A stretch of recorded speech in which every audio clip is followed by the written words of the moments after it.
Hello, welcome to Freudcast. We are here with Thomas peermohamed Lambert. He's a novelist. He's written a novel called Shibboleth, and he's a DPhil at Lincoln in Oxford. Thank you for having me. And what's your work? It's like Borges. Yeah, it's Jorge Luis Borges, and I'm reading him. You've always got to choose a lens in academia these days. You need to like pluck a theme, or just a little niche little angle to sell it with. And I chose sort of conspiracy theories. So I'm looking at all these ambient rumours and superstitions and conspiracy theories that were floating around when he was writing. Nice. And his readings of them. Because Latin America is very superstitious. It is, well, yeah, and suspicious, and just generally. I mean, yeah, we've already been talking about Cuba, and there's this whole body of anthropology out there of people basically visiting various Latin American countries and going, gosh, they love conspiracy theories here. You know, it's a academically established fact that there's like an affinity there. What's the most popular one? Gosh, I mean, it's the popular ones are all the cliche ones, you know. Like 9/11. The bit of that. I mean, lots of... The lizard one, I think that's very British. I think that's Chupacabra is... What's Chupacabra? Chupacabra, well, it's like a monster. It's like a blood-sucking... Well, you meet him on the road, right?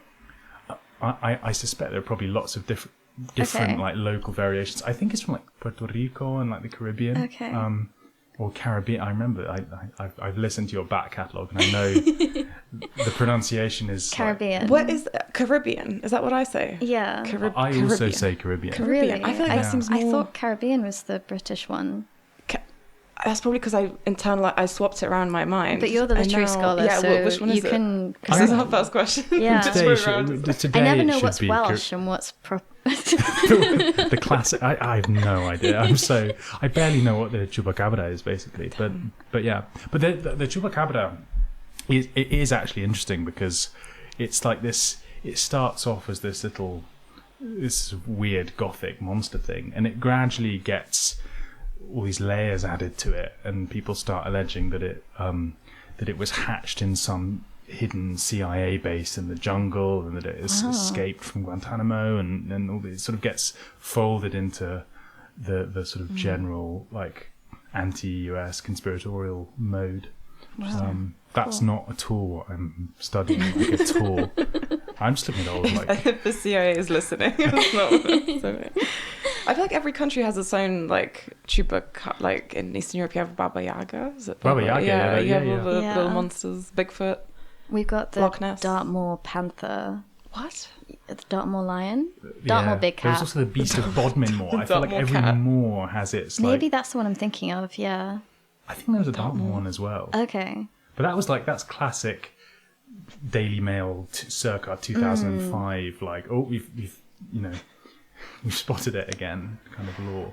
Yeah, I feel like in the Americas you have much scarier cryptids, and ours are just like, oh, it was a big cat. Yeah, literally the Sun, article title, mysterious predator stalking villagers around Dartmoor unmasked as a fat cat.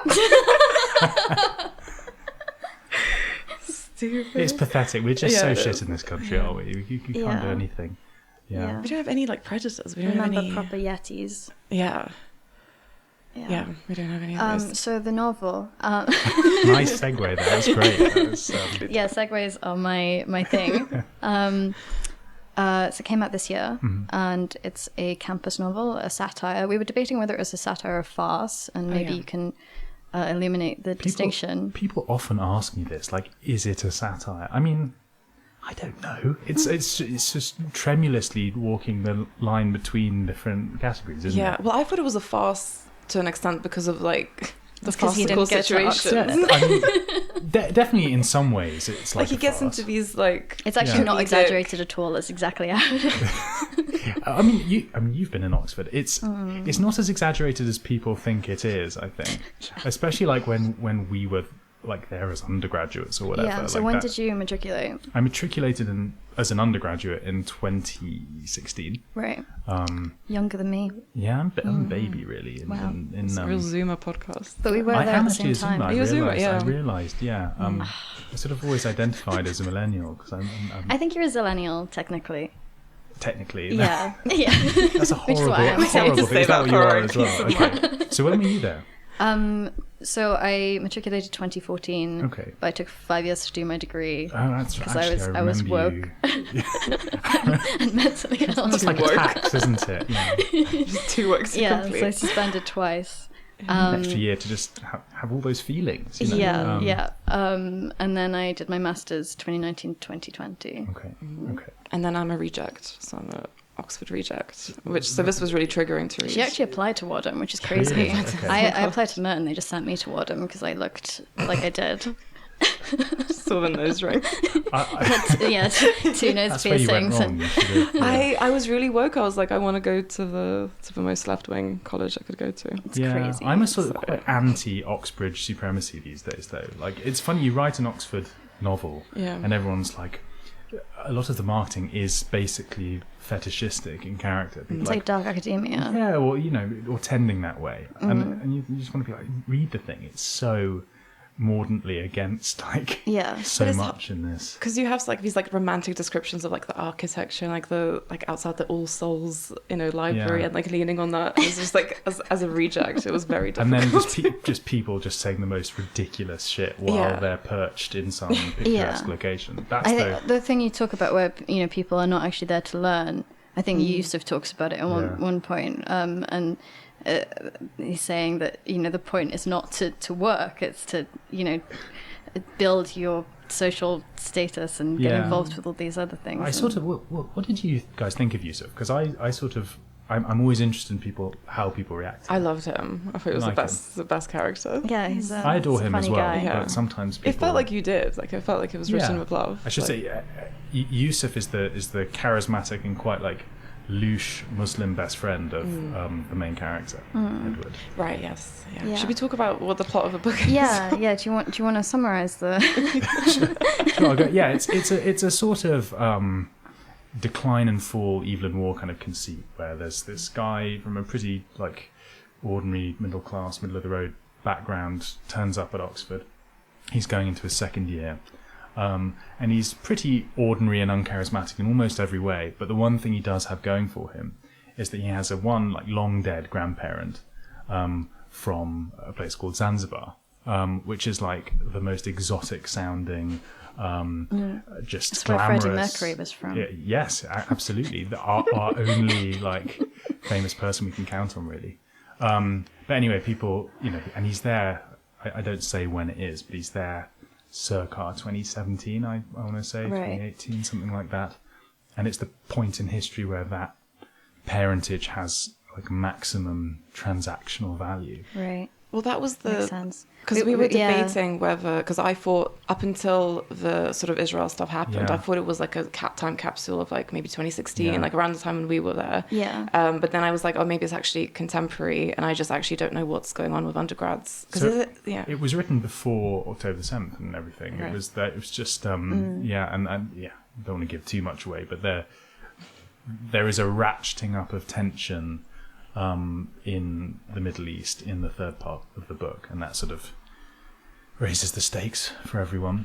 And obviously everyone thinks that is October the 7th now, but it isn't. I mean, if you read it carefully, it happens in like April in the year. And Easter so it is vacation. just fiction, just prophecy, I guess. Yeah, it felt very like peak woke, like 2015 to me, but I guess that was slightly before your time. But I mean, I found it very triggering. 2016 was pretty. I'm sort to dredge up these demons. I'll ask you about like your role in a minute. But yeah, I was always like, I'm like still am a lefty, really, a sort of cuddly humanist lefty. But I was never. It just was so patently obvious to me that this was just people with these whole tasting menus of personality disorders, just trying out new crazy shit and seeing how far they could get away with stuff, having had the apron strings cut. It seemed just obviously that was the case. And I never had much time for like identity politics. Well, I was going to ask what kind of left, because I remember I was like a class reductionist leftist at uni, and I was very like pro-poor poor people, Porn. like poor, not porn. Put the poor people in the porn. Yeah, Is that right? Okay. I think that is The where they poor go, Eastern actually. Europeans. Yeah, they do that. But it did feel like, because in the book, because I kind of thought, like, even when I was at uni and within the book, that being a poor person would have some kind of like sway in the oppression Olympics that that is going on. It's surprisingly undervalued, doesn't it? Well, Yeah. it's even mocked in the book. Like, it's even like his like council house upbringing, which he's not from a council house, like, is mocked. And I found that as well at uni, where it was just like it fell on deaf ears over like being from Zanzibar, over being where like as a leftist, where do you people sort of paid lip service to that kind of thing. I think. I mean Oxford. It got like the Class Act campaign, but that was, but it was I think, all very, later than like, the other ones. Like people talked about class a lot, but they were talking about it as a kind of identity category. Like, what is class? It's what your accent is and what kind of clothes you wear and what you identify as. And you hear people saying, well, I identify as coming from a working class background because my like grandfather had black lung in the mine somewhere. And you just think, that's fine. Because I'm from the north. You went to haberdashers. I've got a northern accent. Oh my god, so many northerners. Did you have a these sort of northern gentry who suddenly discover, I mean, but it sort of comes from both sides as well, because like the running joke in the book is that actually this guy is from like the most just average middle class household. But he's not North London day school elite. He's not gone to a boarding school. He's not from that echelon. And as a result, people are like, oh my god, what was it like being your? Did you have an XL bully? What? Yusuf at one point is like, where you grow up on your council estate where everyone has dangerous dogs. Yeah, when no one reads anything and everyone has a dangerous dog. Yeah. Well, it's funny that's come back, because that's another like noughties thing to me. The whole dangerous dog thing. That was a proper moral panic when I was like a child. Yeah. And then it went for a bit, and now it's come back. Yeah, maybe because everyone's so into dogs now. So now people do have like in London, people have these like crazy, vicious and insane looking dogs. Yeah, I'm kind of against the dogs, like the baby mauling dogs. Yeah, I feel like I can save them. Like, like I would be able to take care of them, but I know that's it's just because they're like chavs, so they don't properly take care of them. Yeah, I think I'm like, it's not their nature, it's their nurture, Yeah.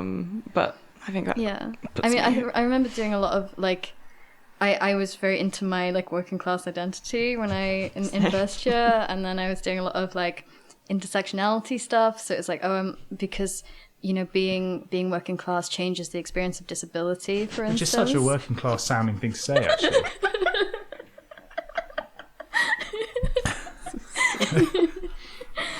So you were properly. And how long did this last? Just the first year. Just the first year. Yeah, and then I became massively disenchanted. Okay. Yeah, I mean, I recognised a lot of this. When you need to establish yourself in a new place. Mm-hmm. But I came to university sort of already having this kind of reputation, and like I'd just been in like I had a photo shoot with The Guardian and then with like Miss Vogue for like feminist stuff. You're a proper child star then. And I came to Oxford and like everyone knew who I was already, and I was already being groomed for this like leftist BNOC scene. I see. So then I became women's officer at Wadham. And I was on the women's campaign. I was the zine officer. The zine officer? The zine officer. What I think a position I created for myself. Yeah, it sounds quite military, doesn't it? Really? The zine officer. Yeah, I had a zine called Irrationality. Okay. And I was also the events officer for the disability campaign, during which time I completely failed to organise any events because of my disability. Nice. So there you go. This is for you then. You're my target audience. Yeah. But yeah, it took about 2 terms before I realised that the people involved in that scene were actually very bad people, and treated each other quite badly. And they were all, very involved with like NUS and with the union as well. And it was all, some quite Machiavellian like power plays to sort of bump off their rivals. Yeah, there was a whole rape scandal involving a woman and a non-binary person at an NUS conference that I had to write a statement about. I enjoyed the bits about statements and A lot of statements, yeah. I put out a vividly statement. remember that. You've got to that put was out the a main statement. thing that I had to do. Really, was statements. And you must have felt like I often got the sense, because some people get drafted into these like bodies and entities, like not really knowing what they're getting in for, and suddenly they're having to write these statements for stuff they don't really know about, and they feel, these poor like international students who don't know what's going on, like just signing their own death warrants really, because like they just know that the churn of the conventional wisdom will make this document obsolete and problematic in like months, less than years. Yeah, we had big debates about where the asterisk should go in women. Where should it go? Well, I don't believe It's it should go anywhere. It's got to be a vowel, surely. It can't. Either where the A is or at the end was the debate. Beyond. Well, that's like the book. Like sometimes you're reading these, like especially the exchanges with the main girl, Liberty, like the antagonist, and you're like, this is ridiculous. Like this is beyond. Like this is caricature, and it's like I remember these conversations. That was just like, my college mum. It's so correct. It sort of is on the cusp of caricature. I mean, one of the other things that's going on is, like, when you write some kind of realist novel in this form, it's written in the third person, but everything's filtered through one, if not two characters, sometimes three characters at the same time. It's got this sort of delicate focalization.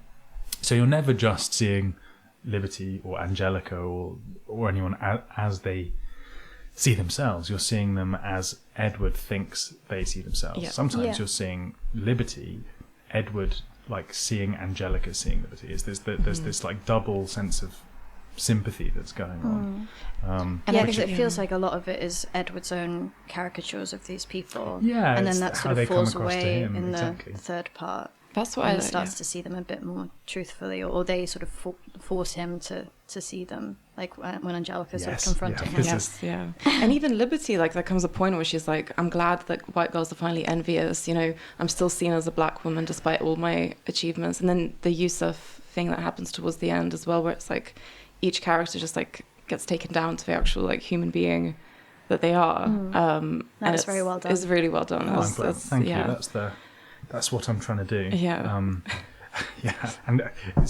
I'm very aware it is funny. Like it's very funny. It's full of jokes. It's basically like a lot of really silly stuff, as well as this gentle meta commentary on all this worthy political stuff that we've talked about. I enjoyed the please sir, can I have some more bulimia and Charles Dickens. That was that was probably the most fun I had, just coming up with these stupid like, pseudo academic titles of the kind that you article titles of the kind that you have to read. The bulimic one was the best. It was so funny. Shall I read a little bit? Go for it. To Angelica's left was Izzy K and Tilly F, art students with unnecessary postnominals conferred by the same North London prep school as Angelica, who, from the strange yearning way they shared a single reusable coffee cup, appeared to be in some kind of relationship. To Angelica's right was Oscar, who was actually in Peru with me, and a really trustworthy and sensitive person. Anita, bangles, lime vitamin water, 28 stone. And finally, in the corner, Riz, a deserving beneficiary of the new bursary scheme. Angelica said proudly, who sported a gold chain and a pouch of tropical flavoured juice, and who was also clearly on quite a number of drugs, although this last fact was not mentioned in the introduction. And I just really enjoyed it because I know all those people. It's such an accurate portrait, actually. Yeah, but I find it very funny now. Like, I wonder if you have instincts about this. But the question I always wonder is, what do these people do now? Because this is a 2017, 2018 novel. NGOs. Like, is it NGOs? I think so. I think that's a lot of it, or like HR type stuff. I think a lot of them have gone into like law and consultancy and are kind of consultants. They are.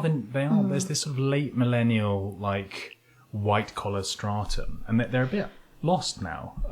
They sort of don't know what's... I don't know, whenever I Google people, they're doing like therapy for trans people, or they're like doing some sort of like council re-education project for like See, BAME. I think consultants is the main one I've seen. Maybe I think we have slightly different people in our sites, because like the people I'm talking about, they actually wouldn't get like a public sector job that even like helps people in any way. Right. Maybe this was would, just Wadham. What college were you? I was at Pembroke, Right. at Lincoln. I think that their aspirations were more like bourgeois than that. Like all these people in my milieu ended up, they're at law firms, and often it was quite amusing. A lot of them, you know, they'd be on the like, I don't even know what they call these things, the Equality and Diversity Committee for BlackRock or for, you know, Slaughter and May or something.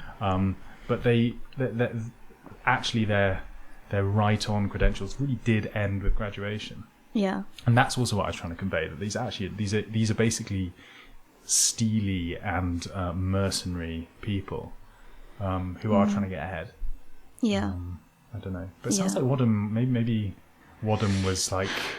I don't know, because I think it also changed in the time I was there. Like when I started, it was so hard left, and it was people who went on to do like Marxist stuff or to be involved with Momentum and like Corbyn and who you know, that was in their sights. They wanted to go and be professional activists, and I think most of them did. But then by like 2017, I think it had softened, and now a lot of those people are MPs, like Labour MPs, or like councillors, or they went into much more normie jobs. Yeah. But I think I was there initially during a time where people were actually mental. Well, I was going to ask, because you're still there, in terms of like, because I was like, well, surely it's not like this now, like at undergrad level. What is it? But then like, there's the Oxford Union stuff. Well, that's the thing. So I'm like, is it actually the same now? Like, is it the same I thing? try not to see too many undergrads ever. It's just, I try not to like. Nice. Have they be cancelled part of it. you? I mean, no one really gets cancelled these days. I mean, Okay. You know, They didn't issue a statement. No one's issued it. No one's seen fit to issue a statement. Like, I don't think anyone. My book is not actually. It's sort of is making fun of quite a few different things at the same time. And people are not very good at extracting political messages from stuff these days. And so unless you come out and nail your colours to a mast, people kind of don't really know how to react. That's so these true. days. Yeah. But I've not been cancelled in any way. I think what happens now is like you sometimes get this thing where you get like one audience, and you know all approbation is like funneled into this one political demographic. And that's not quite happened. Liberals don't like me. I've got a lot of like socialist and anarchist hard left, as you might say, although it's a different kind of hard left from this like Wadham activist milieu. They seem to quite like me, and then I've got quite a lot of like right-wing like sort of old Tories. Michael Gove keeps going on the radio talking about how he likes the book, which is flattering. And then there's this sort of like skittish, like liberal centrist quotient who are really nervous about it.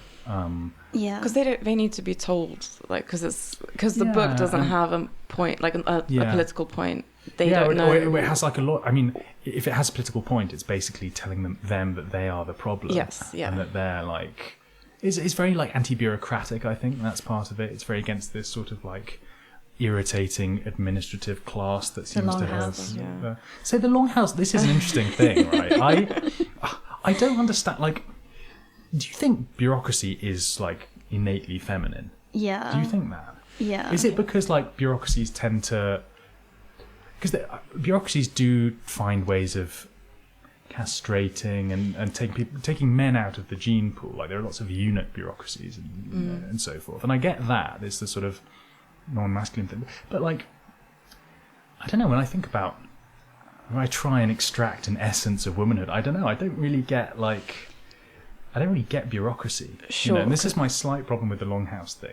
This is why I'm a leftist, really, because I can't go along with the gendering of this. The way that women like exercise power, because they can't, like, they don't have physical strength, so they have to exercise power through manipulation and bureaucracy. But well, there's manipulation. I mean, maybe I've got this like really quaint chivalrous idea of like women, but there we're are not things, talking about individual there are things women. Like charm and charisma and beauty that's talking about women as a political category. I sort of am serious about this. Like, you know, there are lots of ways in which you can exert an influence rather than just. Whereas I think if you know who are the people in history who sort of draw up constitutions and promulgate laws, quite a lot of them are. It's true, you do get a lot of Oxford autists who are obsessed with constitutions and procedure. Yeah. I agree. I think it's more Anglo than it is, like, bureaucracy is more Anglo than feminine. I think women like to write stuff down and use like highlighter pens and like send emails. Like, I mean, some of them do, but a lot of them don't. I mean, some of them really do you guys like that? I mean, I hate sending emails. I want to kill myself. Type A at all. Yeah, but we're like, whatever. Yeah. But I mean, the bureaucratization. You have an ironic distance from your biological I'm high tea. I'm high tea. Okay. Yeah. But it's like at exams, like, you know, like you get like, they're like, women are better at coursework. They're better at like completing all the. Well, this was tasks. the argument when they moved one of the history exams from in-person exams to coursework, and then women still did just as badly. So, because they were trying to get rid of the finals gap. Why is coursework more bureaucratic than exams? I think this is a slightly different point, really. But I guess the bureaucratization within Oxford is like sort of chipping away at these, you know, things that are perceived as difficult and stressful and like bad for students' mental health. Yeah. Like moving to online interviews rather than in-person interviews. Right, the language of care and pastoral concern. Yeah. But all it really does is strengthen the power of the central university at the expense of individual colleges or tutors, and it restricts their ability to do what Oxford is particularly good at, which is the tutorial system and, you know, the ability to follow your own interests. I have more sympathy for that. I think definitely this, you know, recent kind of like the institutional bureaucracies of the last 5 or 10 years have been quite female dominated because identity politics has been. What's that? So do you turn the radiator down? I worried for a second that was like a whine of anguish. So I expounded my retrograde. That was me literally longhouse. He disbelieves in the longhouse. I'll just whimper until he stops. Should we take a break to get you some wine? Oh yeah, let's do that. Let's do that, and then we'll come back. So you were saying about the longhouse before? Yeah, I generally disbelieve it, or not that I disbelieve it, but I just I do worry some. Sorry. So the longhouse. Yeah, I'm just sceptical. I'm sceptical. Your point about care and the usefulness of the language of care and pastoral and safety, concern, like and safety, yeah, to bureaucracies is, you know, that's fair enough. But that's quite recent and contingent. It's not like all bureaucracies that claim to be acting in the name of the sort of common good, or the sort of ones that employ notions of collectivism, have like feminized themselves in that way. It's not like trans-historically true, I don't think. And I wonder if it's even like true on average sometimes. But the welfare state as a phenomenon like exists to deliver care without the kind of human face of it and to replace women's labor, right? Like the social roles that women traditionally had, like caring for children or the elderly or education. And then the state sort of takes that upon itself and sees a duty. I think there's a missing link in that. I mean, I'm on shaky, but why not just expound an opinion about this? That's what we do. I'm a podcast guest now. This is what I'm on to do. And an unheard columnist. And an unheard columnist. No, my editor unheard is actually seriously good. I've had. I think women are better editors. I think I'm a better editor than like creative person. I think there's like a critical mine is eye. Also a young woman. You've really internalised this Camille Parlier stuff, haven't you? You've like. I didn't even know that was. I haven't read. I really like Camille Parlier. I've got a lot of time for her, but it's only ever half true, isn't it? You know. It's just like a hot take for the sake of it. Yeah, it's a very useful corrective at certain points. Yeah. In like history. Yeah. I guess my real worry is sometimes that, like, you know, if men identify bureaucracy too closely with womanhood and women, then they will start to think that like they'll start to go blind to the same dynamic emerging in whatever they set up. You know, it's like, oh, we're Mongol steppe warriors swooping in, razing everything to the ground. But actually, what you're actually doing, you're just setting up some quango to audit the pre-existing bureaucracy. Yeah. And you're just doing the same thing. Yeah. You know, and that's the concern. Yeah, I mean, I think there's two things. Like the rant that Rachel goes on in the book about people feeling unsafe. Yeah. Which was so much a feature of my first year, that whole safety thing. It's like, we can't have this speaker in our college because it's our homes and we feel unsafe in our homes. And it's nonsense, right? It's like, you're not actually unsafe. Like, the words are not actually violence. You're not being assaulted by... No, sure, I agree. I think the line that she says is something like, this is... People don't actually feel unsafe. They just learn to say this because this is the thing that makes the grown-ups take notice of them. Yeah, I think that's really true. Do you think that's true? Is it? Yes. Yeah, okay. I'm glad I'm not the only one who thinks this. Yeah. But then there's also the other side, like the bureaucratization side, which I think is much more to do with marketisation and needing to deliver a consistent product so that you don't get students suing the university for the quirks of quite a bizarre, archaic system. Yeah. So you have to, make sure that what you're delivering is sort of fits all of these, corporate style guidelines. Yeah, this sort of compliance culture, for sure. I mean, that's a huge part of why all these like inane workshops like get everyone now at Oxford knows that these things are bullshit. I think certainly at graduate level, like there is the majority of the people there know that the sexual consent workshop is not really doing anything. It's not, it's not converting anyone to proper conduct. Not a rapist. But it is doing something, and I think it's like it's hurting relations. Yeah, you're right. It's gently just poisoning the relations between sexes by bureaucratizing them and sort of making people think about them in legalistic terms. Yeah. But the university keeps going, even though everyone hates this. Do they still do consent workshops? They still do. Yeah, they made. They made my wife do one.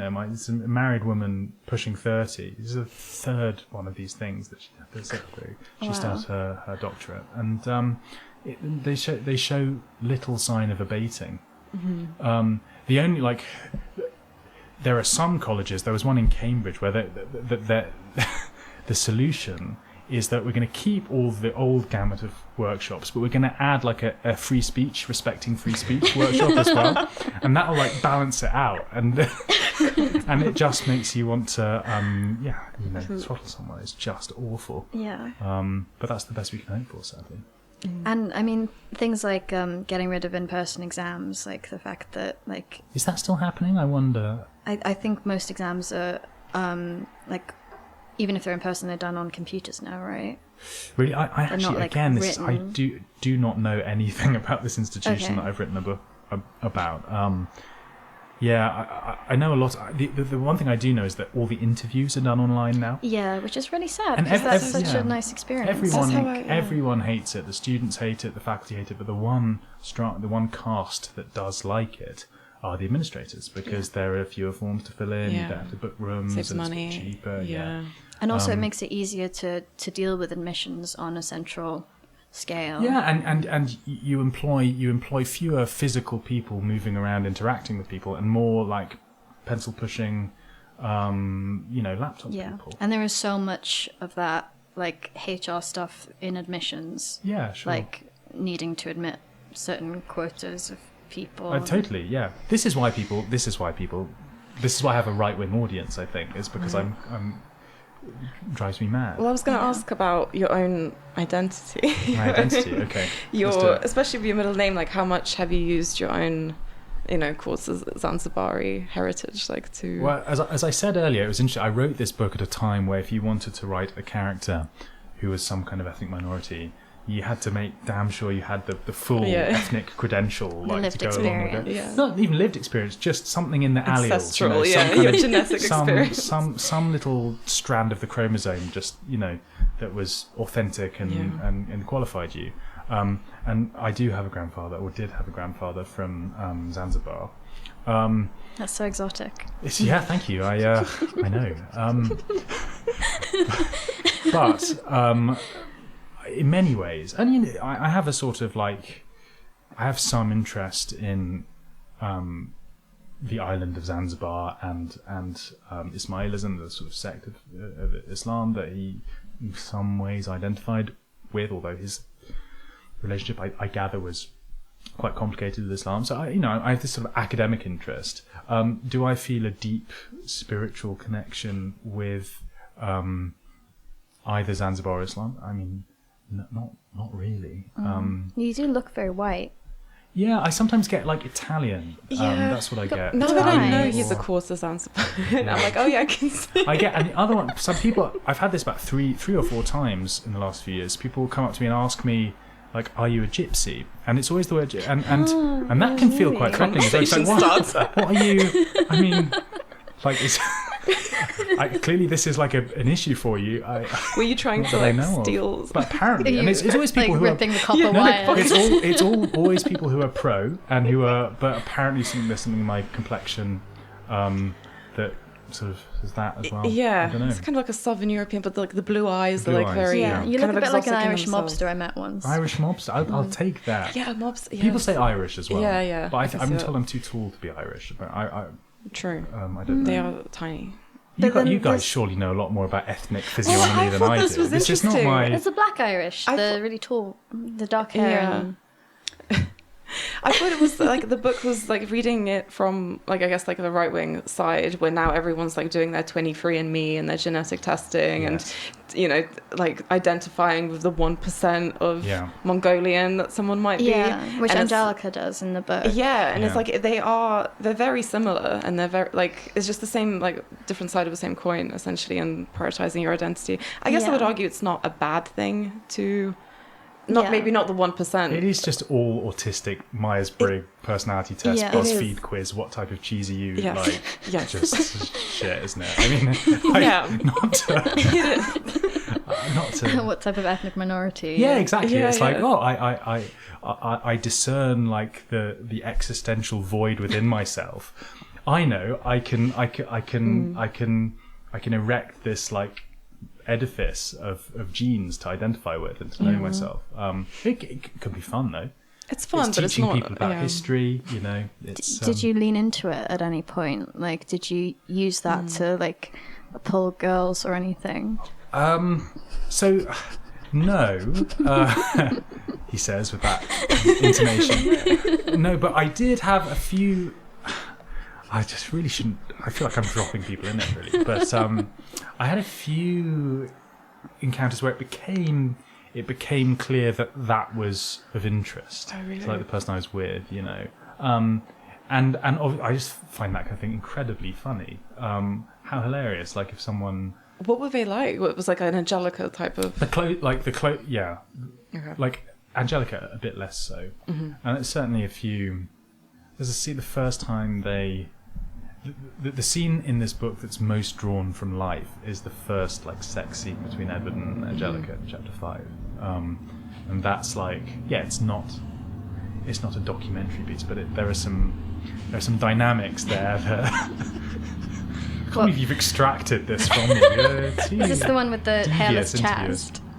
Yeah, that was that. The hairless. That line is made up. That line is made up. But I have what's sort of made up. I heard of someone say it about someone. Yeah, women do comment on these things.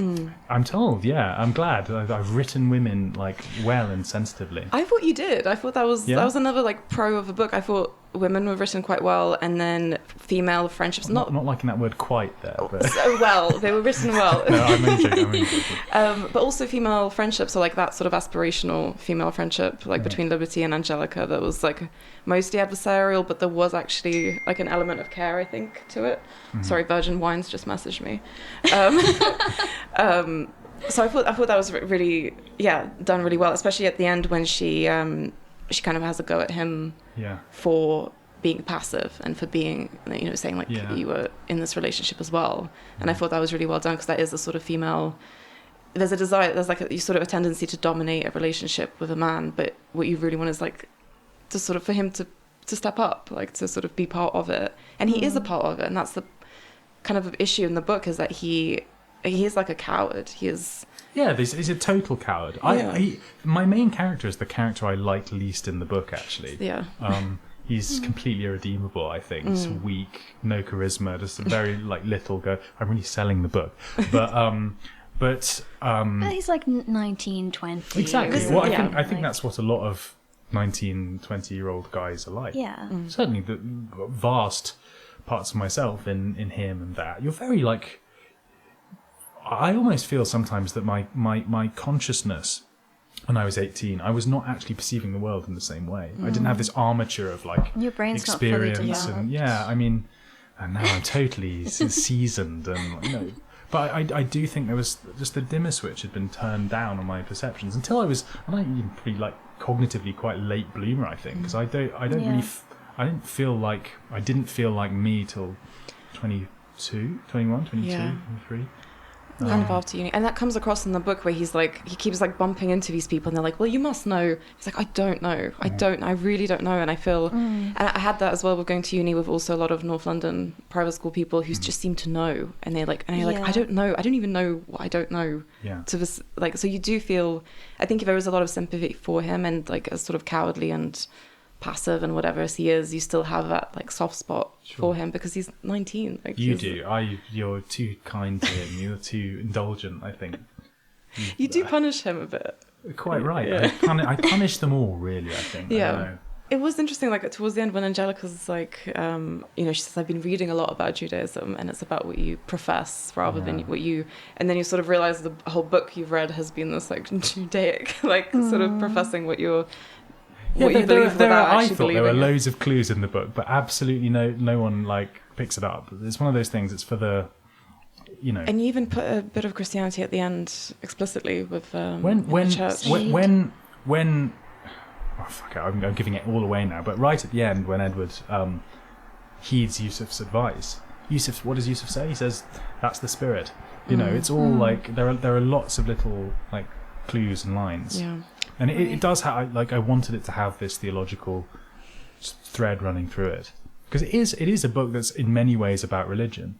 Yes. But how do you believe something? How do you acquire an affinity for something without that lapsing into a kind of kitsch? Like, okay, I have a Muslim grandfather, I want to learn about it.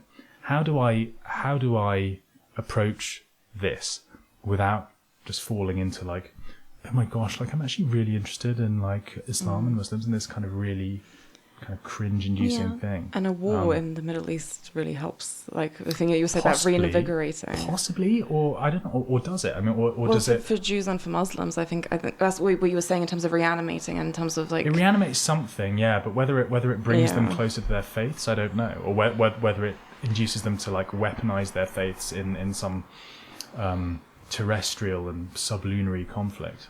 Wow. It's deliberately ambiguous. That's what fiction is. Yeah. I mean, there's a lack of Christianity, which is interesting because that was so much my experience of Oxford, was like all the weird like sects of Christianity and like the ecclesiastical gossip. Did you come across that or anything? Not in any like meaningful way. I'm much more insulated from this than certainly you guys. I mean, I wanted to.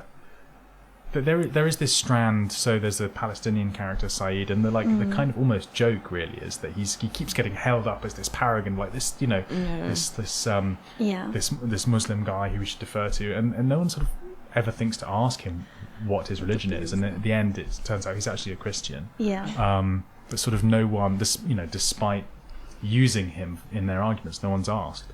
And I have this sort of sense. I try and infuse the sense that there's this very quiet current of faith that these kids aren't paying attention to. Yeah, I mean, you do have a Nigel Bigger character as well. All resemblances to persons living or dead. The Ethics of Empire was, in fact, the name of this project. No, he got in touch with me actually. Oh, really? And basically said, no harm, no foul. It actually isn't. It isn't just him. No, it isn't. It is a composite of a lot of different people and sort of vibes that I encountered while I was there. Sorry, I'm picking at things, and it's probably really bad audio. Nigel Bigger, not being defamed in any way. Okay. I thought there was a kind of metaphor with Edward being so English, as everyone kept telling him, and you are being so English, and in every situation, and they're just the sort of the ethnic conflicts that he's, a part of, and then he's trying to mediate, and he's trying to sort of get around, and he thinks he's better than, when actually, he's part of it, and.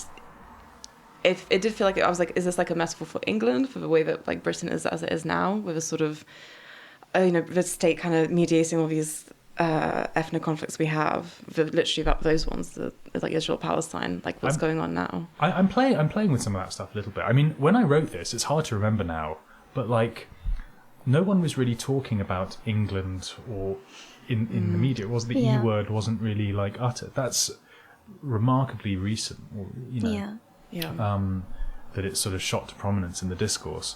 So I'm not addressing it so much as a culture war topic. I just like the idea that he's studying English. He's got this wonderful professor. I think she's wonderful professor. It's got elderly, sort of stately female Don, who.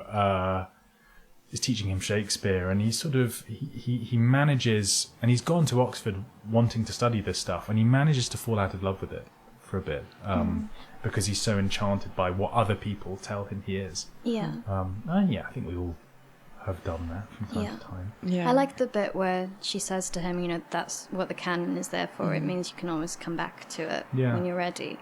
Because it was only really after I'd done my undergrad that I got into that stuff. We specialise in that in this country, I think. We basically, education is this time where you make all your mistakes, and then you sort of you get to the.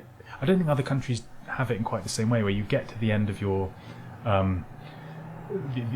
higher education and think, I really fucked that. I should have. Why didn't I concentrate? I don't know, but we do it a lot. Yeah. I'm sorry, this is very boring what I'm saying. No, I think it's interesting. Yeah, I mean, so you didn't do English. You did history and modern languages. History and modern languages. That's interesting because there's so much in there about the English faculty. I assumed you'd done English. No, it's all made up. It's fiction. Really? Yeah, okay. I did get the sense. I mean, I did get the sense that English students were particularly susceptible to some of this stuff. Yeah, it was definitely one of the more susceptible subjects. I think it's more baked in the faculty as well, because. There are always debates about whether to get rid of Old English and Middle English. Well, Anglo-Saxon is a sort of battleground now, isn't it? Yeah. Terry Eagleton tried to get rid of it when he was at Wadham. Oh, really? Didn't know that. In the 80s or something. That surprises me in a way. I sort of see Terry Eagleton as I think it was under pressure from students. Really? But he became the guy in the faculty. Yeah. Yeah. There's something quite sort of. There's something about learning Anglo-Saxon that really provincial, or any other language that sort of provincializes your knowledge and life. I don't know. It seems like you would have liked it. You're very brave to say Anglo-Saxon. Is that not? I don't know anything. No, that's a big. What do people say now? Well, Old English. Old English, okay. But Anglo-Saxon in particular has been the focus of some warfare. Oh, really? Well, this is your area, really.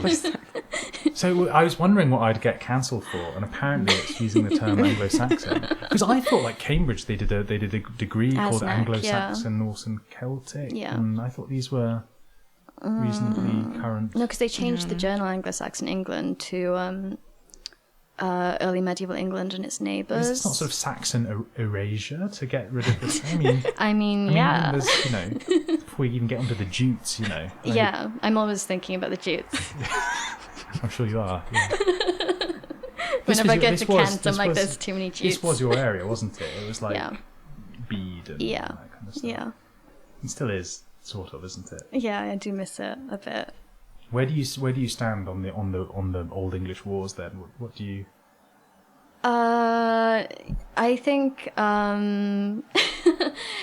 It's funny because when I was doing my master's, I actually wrote a piece of coursework about these debates. Okay. And I was trying to kind of bridge the divide between these like European scholars who were not, would talk about ethnicity rather than race, and then these American scholars who were like, you have to talk in terms of critical race theory.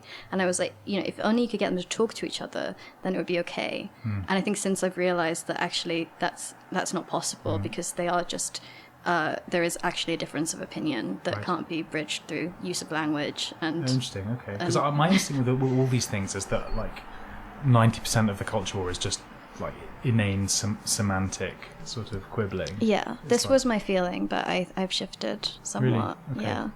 I have that a lot when it's like the what is a woman stuff. Whatever. I just think, why are we phrasing it this way? Like all words have shifting and in some way ineffable meanings over time, and like it's whatever, like all words mean sort of what you define them as, or how you deploy them in a certain but it's not context. really about the debate, it's about the everyone knows convictions it. beneath it. It's this shibboleth that people are nailed which that. is an Oxford in-joke. Yeah. It is, yeah. I'm glad you picked that up. You've got to separate your readdership into the to the rejects and to the people. You need to disavow this reject. But it can't be good. I found the book triggering because it was like all these like descriptions of like the architecture and the students, and there's a bit where like Liberty's like, the reason this place is so good is not the not the architecture or whatever, but it's the ambition. And that definitely felt like it. But I didn't even want to go until I went to the interview. Yeah. Because I wanted to go to the uni that I went to, because I was like a druggy leftist. But then I went for like 3 days and I like fell in love with it, and it was because of the college and the like the sweetness of it. You go blind to that within like 3 days. Yeah, but then you're left with all the interesting people who are like the top. But this like is what elite. I've been telling you. They're not that interesting, and that's what this book makes very clear, is that they're actually quite stupid. Scum. I mean, you've missed out. There are a lot of stupid people. I'm quite against sort of ambitious young people as well. I think you need to float around for a little bit. I mean, it's nothing worse than some 19-year-old who has like a really sort of well-defined career plan that they're pursuing with gusto. This is why the Oxford Union's so awful, is because it's full I never of joined. I did. I did, yeah. But it's I just went to the protests. Quite right. That's rendered in the book as well, actually. Yeah, I remembered the scandal when they had that cocktail called like the Colonial Comeback. Yeah, this just brought back so many things that I'd repressed. Well, it's just so, like, it is a sort of perennial thing, isn't it? Like they. Everyone's like, oh my god, this scandal in the Oxford Union. That's what the Oxford Union is. Yeah, it's it's like the worst people. Yeah. Like, and like the character Liberty, who's like, SU president or JCR president, and also like president-elect of the Oxford Union. And it's like, while the stuff is in the news right now about the president-elect, who may or may not be like... I think he's gone. He got kicked out, yeah. No, but I think they're doing some sort of procedural thing to try and get it cancelled. But yeah, but they are all like that. It's like the people who go for like union press are like the most Machiavellian, ambitious hacks. Like, and they have that reputation within. And it's true, and that's true on one hand. And then on the other hand, they are also just children. Like, I actually saw the guy on the other. I went there the other day because I wanted to read in an armchair for a bit, and I saw him. I was like, it's the guy from Twitter, and I looked at him, and he looks like such a baby. He's very slight. He's got these very sort of deep set, scared animal eyes, and he's got underneath the sort of do-rag thing. He's got these like sticky out ears, sort of Prince Charles ears, and King Charles ears, and I thought, gosh, these are just kids. But they're kids baying for blood. Yeah, but that's what kids do, Give a kid, an X account or whatever, and that's. Yeah. I don't know. I'm becoming soft in my age, in my old Zoomer, age, a ripe old Zoomer age, as an geriatric Zoomer. Yeah. I don't know. I do feel a bit sorry for him. On some level, I don't know. I think your listeners are not going to like that. I think I agree. You're expecting too little. I think if you read what undergrads were like, 50, 70 years ago, they were held to much higher standards, and they were treated as grown adults. And then fulfilled those expectations. It's true, but if they didn't adhere to those standards, then, you know, how many people got wind of it?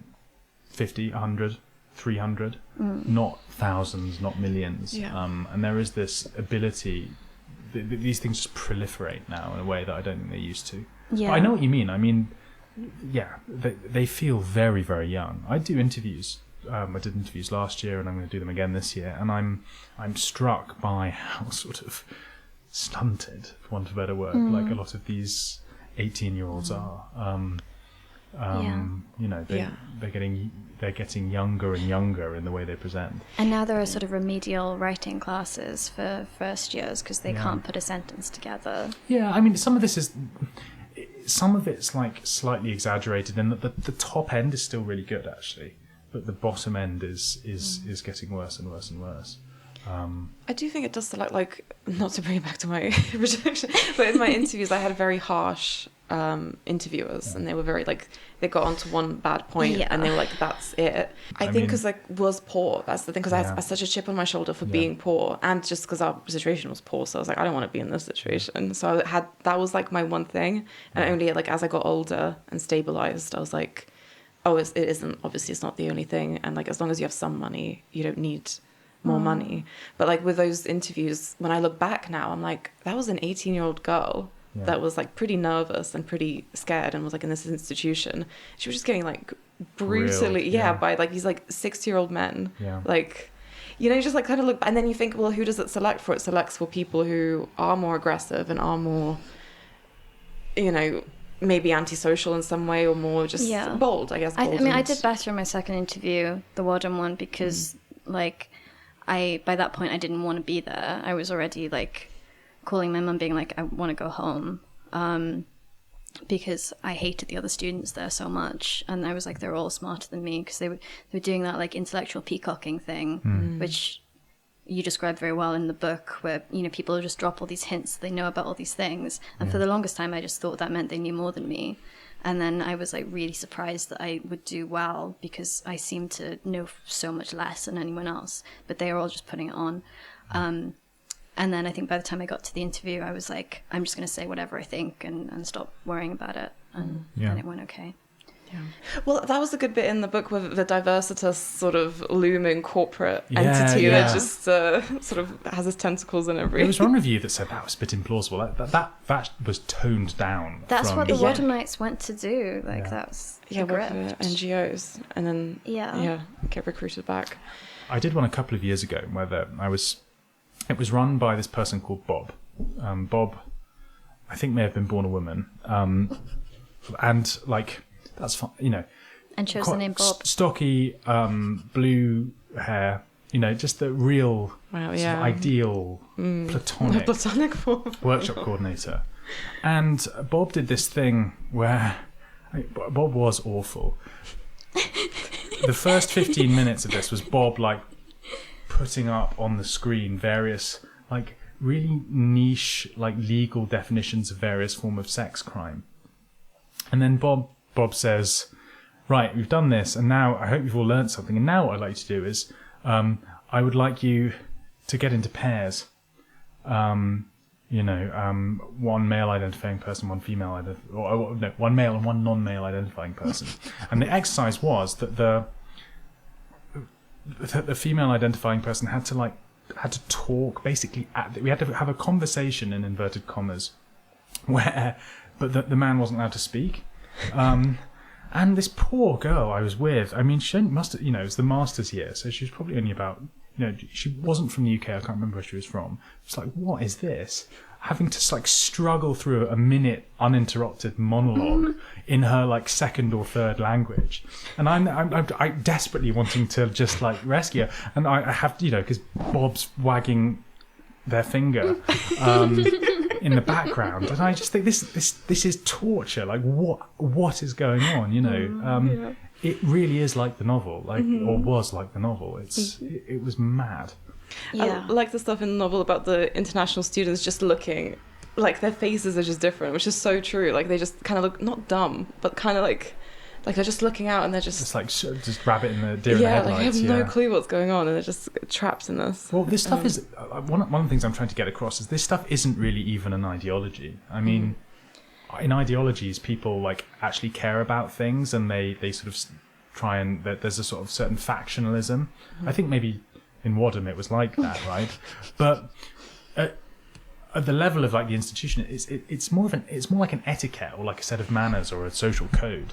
It's more just like we just pay lip service to this thing, and your facility with this set of signs and codes grants you entry into this special priestly caste that we've put together. Yeah. And it was quite clearly massively exclusionary of all the people who hadn't a clue what was going on. Yeah. And that's what I'm trying to convey that too. But I think it's also like what you convey is the way it can be weaponized by individuals who, you know, are able to twist it to elevate themselves. Yeah. Like what's happening between Angelica and Liberty, for instance. And yeah, I mean, I saw that so many times over where people would just invent a new thing to be mad at, but it was really just a guise because they were mad at their friend and wanted to humiliate them publicly. Yeah, reason is the slave of the passions, as Hume says. Yeah, that's all going on under the surface. One of the real questions is like, in the novel is like, how permissible is that dynamic in a way? I mean, we're all going to have that going on vestigially in some way, you know. And you see that on the faculty level as well, like the very petty power plays. Oh, sure, it's even worse in many ways because the jobs are so scarce and precarious. Yeah. People are constantly trying to clear out their immediate superiors, and what better way to do it than to concoct some kind of possibly spurious scandal. One bit that did really make me laugh was the reference to the UCU strikes and the SU debates or the JCR debates about whether, you know, they are a suitably oppressed category. Junior lecturers. But I remembered I passed an SU motion. Wadham has an SU rather than a JCR and MCR. I passed an SU motion to take coffee to the lecturers on the picket line, but it was just because I had a crush on my tutor and I wanted to take him coffee in the morning. So I got college to pay for me to like take a big thing of coffee. There's something beautiful about that though. I sort of rate that. I would have voted for that motion. Nobody knew. But I think on like the opposite side, I don't know if you meant for this to be in the book, but there was kind of an irony in the two characters who were sort of anti-identity politics, like Rachel and Edward. And then at the end, Conrad is kind of quite against it. He's kind of floating around.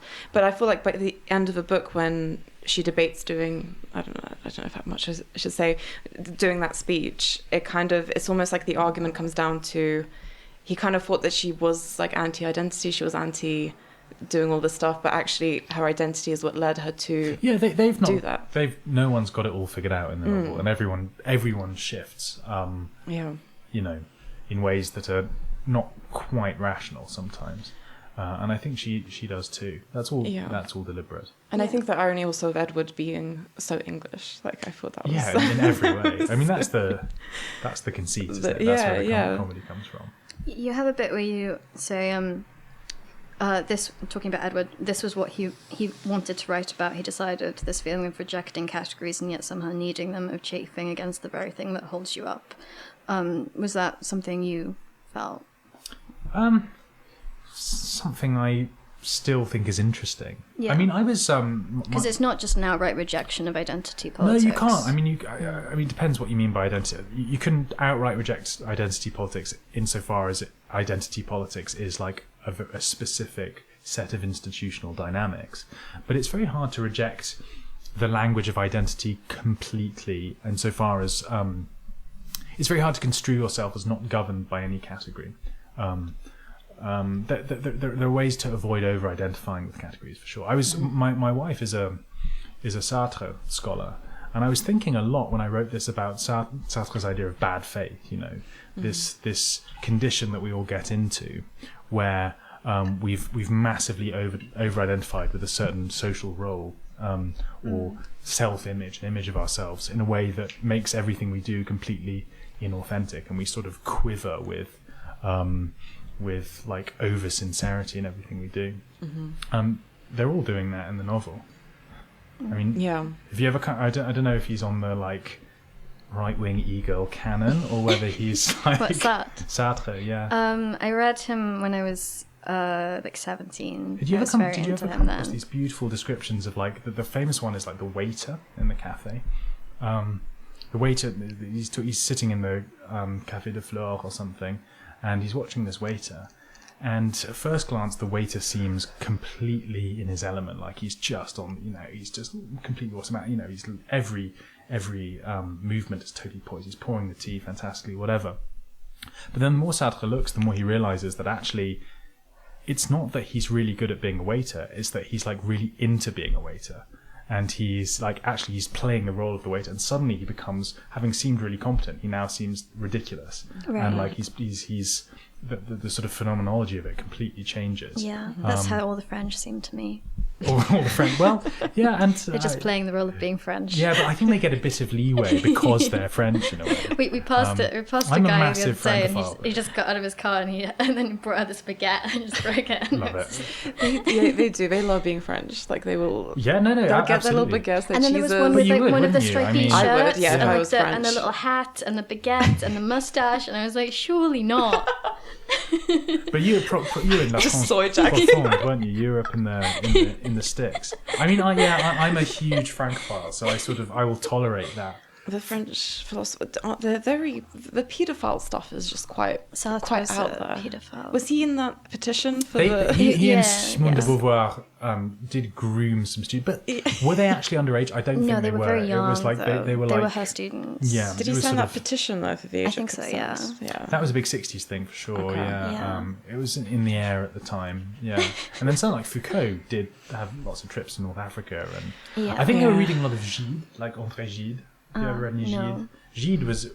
Gide's really interesting, actually. Like, the books are quite good, but they sort of dramatise his, like, obvious paedophilic yearning. But then we have a lot of paedophilia as well. I found in it- British culture, yeah. like Mr. Blobby and Jimmy Savile. What's the Mr. Blobby law? I don't know Mr. Blobby. Paedophile. Is this true, or is this just a hilarious piece of slander?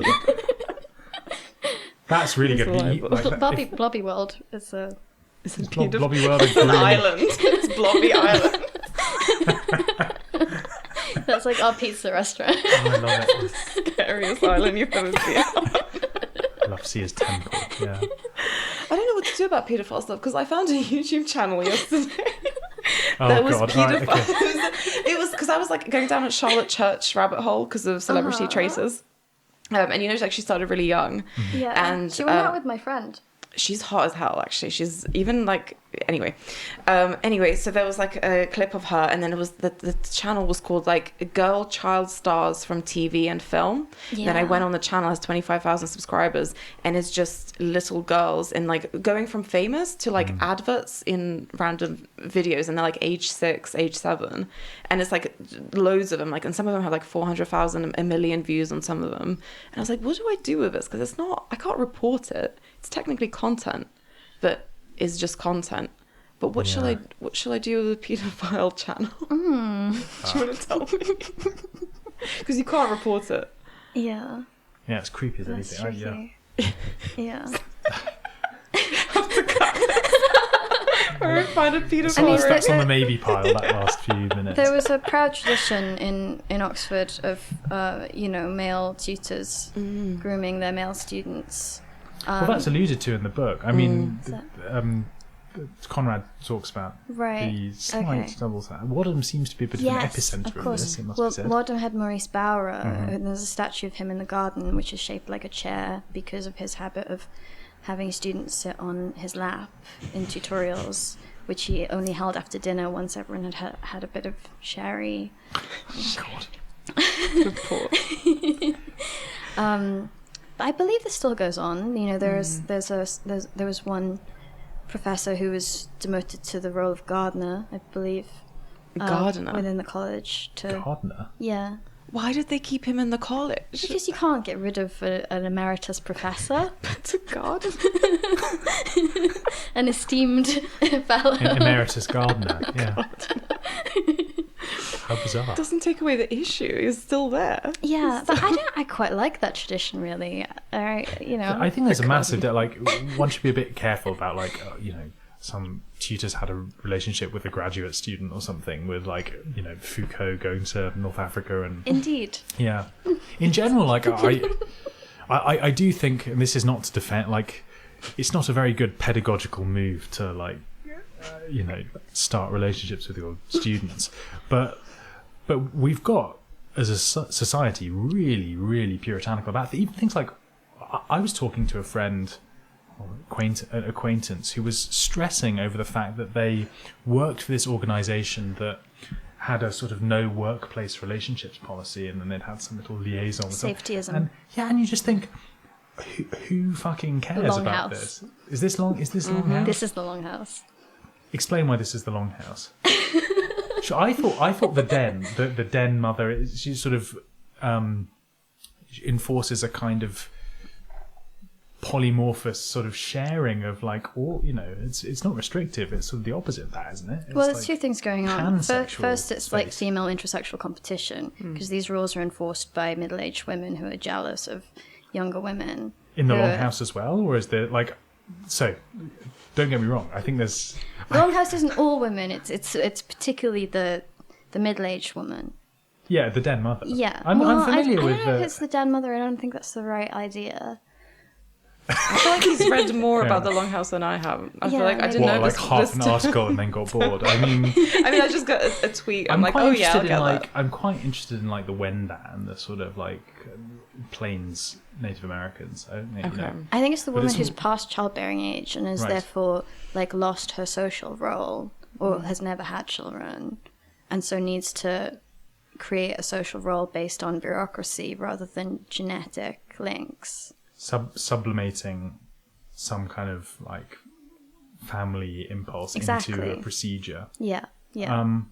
But what does that have to do with the Longhouse? I mean, there's no bureaucracy in the Longhouse, and I don't know. it's just all bollocks, isn't it? I mean, Yeah. Can I ask a question? Yeah. How, like, violently insane are the partisans of the Longhouse theory? Because I wonder, expounding all this, like... Who even is that, like, the Bat think it's guys? Bat, yeah. All Bat guys. Yeah. But I'm not a fan of. We're Asking my not first aligned thing about with We're not them. aligned with Bat. Yeah. You're not like, who are you? Like, We've we've got our own affiliations agenda. while you're on the podcast. It's absolutely too late. No, we've got no funding. We've got no masters. That's what you say if Peter Thiel has given you Oh my loads of God. funding. He would I never wish. fund us. You say too much about Israel. Yeah, we're not pro-Israel. Yeah. Also, You're non-aligned then. You're like sort of... yeah, we're just guys hanging women. out. Yeah. Big I'm a fandom groiper. conference. You're a e-girl. I'm a woman. You're an e-woman. Did you come on here to de-radicalize us? Was that the Prevent agenda? something. Yeah, I've been found out. This is our hope not hate movement. You had to write a whole book to get here. No, I'm genuinely interested because, I'm interested in the way people see themselves. And I have this, like, having just disavowed all liberals and said they don't like me and I don't like them. I do have this, like, faint sense that there are a lot of misunderstandings out there, people's political allegiances are sort of, they arise a lot more from, like, reflexive, spontaneous identifications with stuff they've seen on Twitter. They're much more based on that than they're based on, deeply thought out, anthropology of Native American, like, Absolutely. winter seasonal social organization. Yeah, I'm just very stubborn, and if someone tells me that I can't say something, then I just No, I get dig that. my heels in. I get that. I have a definite streak of that, but I've not come to de-radicalize you. Maybe just, like, re-radicalize you onto, like, another. I mean, it was the relationship guideline stuff that, like, made me not woke, I guess, because I was, like, defending such relationships. Well, I think I've read, and then I got in a lot of some of your trouble. stuff. I feel like you and I are quite closely aligned on some of that stuff. It seems to me that whatever love is, it can't be contained within the trammels of a contract or a procedure or a whatever. And I'm very interested in risk. I think risk is very essential to anything that matters. Yeah, I agree. I mean, you have to fall, don't you? Yeah. And you have to be allowed to explore things. Sure. And to follow your interests. Well, when you love someone, you at least I think you never feel in control of it. You never feel safe, or it never feels like it fits with your self-image as a productive and organized and fruitful member of society. It feels like this thing that blazes through you, and you feel like you want to submit or surrender, really. Yeah. All good love songs are about surrender, or giving oneself to someone. Yeah, and almost being reluctant. I think my favorite love songs are where it's like a reluctant, like, oh God, I think this is it. Like I have to give it up for this, because it's almost like you lose everything. You lose your independence. You lose everything that makes you like a person. And you just the secret truth is that you were never independent in the first place.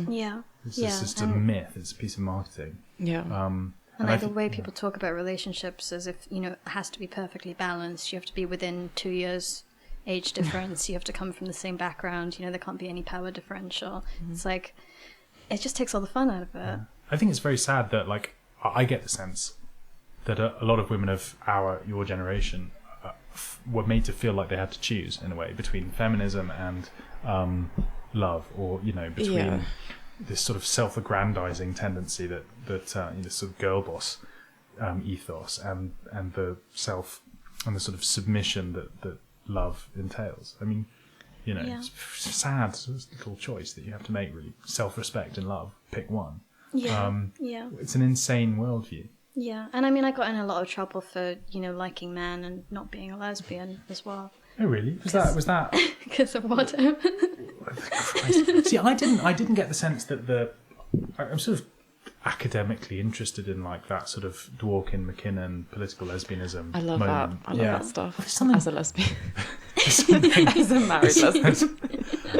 There's something very I don't like McKinnon very much, but Dworkin was sort of quite a good writer, actually, in many ways. And, an interesting read, if nothing else. But I didn't get the sense that was a big influence on people, like, while we were at university, for example. Yeah, you'd clearly be surprised. Was in Wadham. Yeah.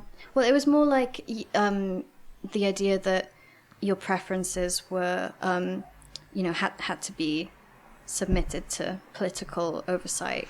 So it was very suspicious if you'd never slept with a fat woman or a trans woman or a black woman. Yeah. Was this theory propounded by fat and black and trans women by any chance? Sometimes. One always wonders, like, Not always, though. Okay, interesting. No. But yeah, I think there was a fair amount of, like, bisexuality where people just chose to sort of pursue the lesbian side because that was politically better. Good career move. And a lot of suspicion if you chose the other part when you could have gone with a woman, when you had the capacity to have done that, it was very suspect that you hadn't. Yeah. It's like internalized misogyny. This is very interesting. We had that. It's a whole new, like, layer of complexity I could have written into the book had I known. Honestly, some of the stuff is so insane it wouldn't even pass as fiction. Really? Yeah. I think anytime, I mean, I don't know, I spoke about this already, but, like, being in gay clubs and then, like, butch women making out with you or trying to make out with you, and then you say no, and then they're like, well, you're not gay then. And it's like, well, I am. Like, I am, but not for you. Yeah. Which is, like, I think... Yeah, it was bad to be, like, femme for femme. Yeah. Which is kind of its own... Like, butch exclusion. Yeah. But it does feel rapey in itself, like with Dworkin, like everything is rape. And it's like was it not permissible to just say that I'm sorry, but you're ugly? Just you. It's not your category to which you belong. It's just you. Do not do it for me. You as an individual. Was that not? Well, no. If everything's political, right? Yeah. So if the sexual comes into that. Yeah. So, yeah, I don't know. Well, it's the idea that preferences had already been shaped by, categories of privilege. So you have to unlearn that. It's funny how far we've travelled, really, in a way, because now I get the sense that there's a similar fetishism of the category, but it's like it operates in a slightly different way. Like people have this, like, checklist of high value traits that they want to optimize for in their mate, and like, you know, they derive a sense of self-worth from like, I've bagged myself this and this and this, and therefore, you know, I am not worthless. Well, the thing of like, as a woman you need to get a very rich man, and then as a rich man you have to get a very young woman who like doesn't go to uni somehow, like she's like in a shop, like on the right wing. This is a right wing thing. This is on the right wing. Yeah. But it's its own like sort of, it's just like a prostitution that's happening. Like, again, the political is more important, or the maybe material, maybe the transactional aspect of it. I think it's quite short-sighted of the global right, dare I say it, to have like let themselves be taken over by these nerds who have these like quite just uninspiring. No, it is, but I think most people don't, like, on an individual level, you don't quite fall for it. I wonder how many of like, you haven't had sex with fat women, how many people do that actually persuade? I feel like once it comes to like one-to-one, you can't quite politicize that. It's like the only safe. It speaks about it in the book where he's like, to Rachel, he's like, this is our world. It's like, we've got the safe world with just us. Yeah. But again, her identity kind of like breaks that apart, I guess. So you don't personally think like writing the book, the identity is like that important, or like how are you like sort of more in that liberal, individualistic? No, I'm not a sort of liberal individualist. I mean, I think how people identify themselves matters immensely in their lives. It does affect who you are and who you become. If you over-identify with a category, or if you identify with a category, then that will indelibly like shape how you interact with people. It's important in that way. It's just that these things are a lot more supple and subject to things like choice than people seem to think. Sure. And if you really want, you can, as a writer, for example, write a character of a different ethnicity of you, and it can be done. Yeah. And all these Maybe. you know, there's a certain ironic distance we all have from any category we apply to ourselves. Mm-hmm. So I guess is that individualist? I don't know. It's sort of almost existentialist in a way.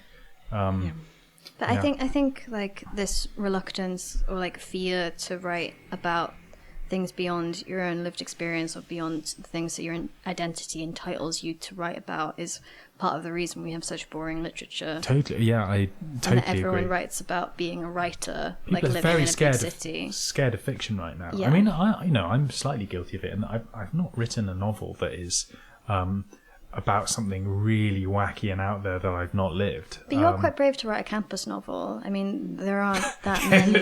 Yeah, it's like going to war, actually. You're right. That's, I often lie in bed and think, God, I'm so brave. And about Oxford as well. God. You're totally right. But there's a bit where Yusuf asks, where he says that literature is for losers. I think we spoke about this when we met the first time. But I do kind of, especially because I think in literature, like in fiction, you have so many characters that are kind of similar in that they're shy and they're, you know, withdrawn, and they think they're better than the characters that they interact with. And I think partly it's because it's like the plot needs to have a stable person to sort of move around in some way. But I do think, because I used to write quite a lot as a teenager, and then was like, I think I read something online that was like, it's for losers, or, you know, you need to go live a life first and then write about it. But it does feel like sometimes I meet people who are writers and they're very like quiet and they don't contribute much. And then they go and write something insane about you, and they sort of, it's like revenge. Yeah. It's a revenge thing. Almost. Very, very, very salutary impulse for a writer to have, I think. It's this real sense of, it's definitely true that writers are sort of clammy, under-socialized, awkward people. What? And I totally agree with all that. I'm surprised you asked me on, to be honest. I totally agree. I forgot what I was going to say. Did you feel like you were getting revenge writing the book in some way? Or was getting at someone? Not so much on individuals. But on institutional dynamics, and it was this weird thing where it came out. I sold it pre-Vibe Shift, and it came out post-Vibe Shift. So it entered a world that was very, very different. Ahead of the curve. Well, you got to be, you know, because books take so long to come out. Yeah. Yeah, I predicted October 7th, it seems. Wow. I had this inkling that something might go wrong in that part of the world. Clairvoyant that I am. They're just always at it. They're always up to something. No, I'd love to say really. Yes. Wait, can we take a break for a bit? Yeah, Sorry. okay. I wanted to ask a bit more about. Okay, we're recording. Yes, we're back. Yep. Okay, yeah, I wanted to ask about campus novels and also writing fiction more generally, and how you find balancing that with your academic work. Because personally, I find it quite hard to switch between writing academically or writing nonfiction with writing fiction. It is hard. I don't really. People often like to ask you when you write about like, so what does your day look like, you know? And it doesn't look like anything. It varies mainly like based on like how much I've drunk the night before and things like that. I think the way to do it is to just treat the novel or the fiction as sacrosanct, and then like everything else fits around that. Mm-hmm. So I will just not do anything else of a day until I've done 500 words of the minimum of the novel.